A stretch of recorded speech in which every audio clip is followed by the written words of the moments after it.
thing that comes to mind is I would be afraid to watch and see the porn version of me, like, do a better job. And I'm not even talking about the sex. Right. That goes without saying.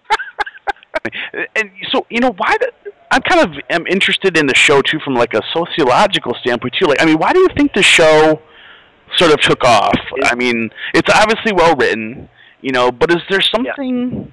I mean, do you think there's anything subtextually that resonates with audiences in terms of why it's become so popular?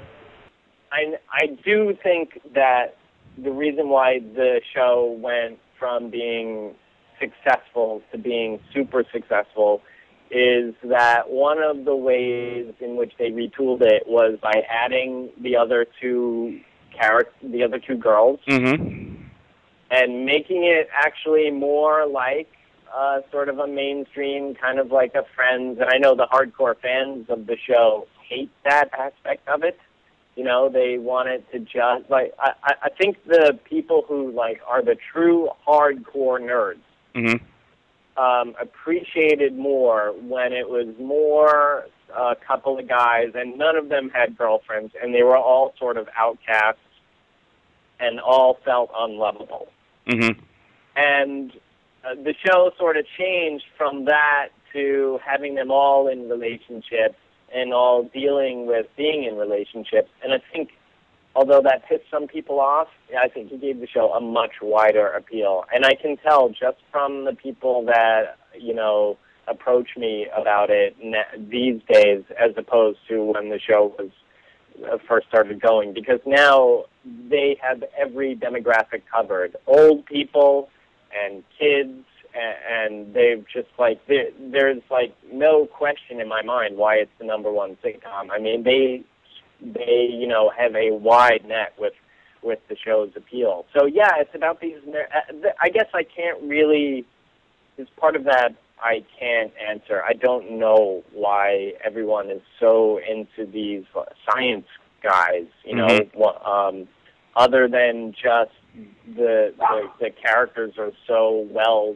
defined. They're just, funny, likable characters. They're people that, and this is the mark, I think, of a successful sitcom, is that they're people that are like your friends and people that you want to hang out with when you come home from a shitty day at work. It's someone, I think it was Ken Levin, the guy that used to work for, I think he wrote on Shiz or whatever, he has a great blog. I think it was him that was saying the reason why, even though 30 Rock, which I personally, huge fan of, but the reason, and a lot of people love that show, but it was, it couldn't compete with a show like Big Bang, and I think it was him that was saying that it's because the characters just weren't, as likable. Although the show is written really, really funny,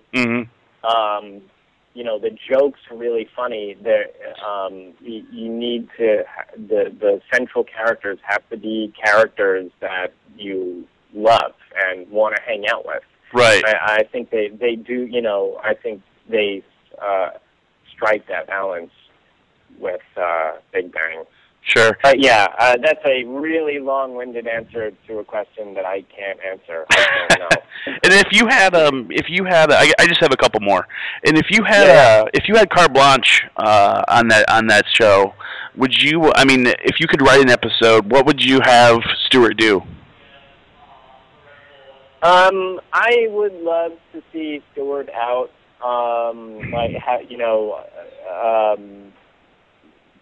forge a relationship with a girl. I would love to see how Stewart, handles being in a relationship.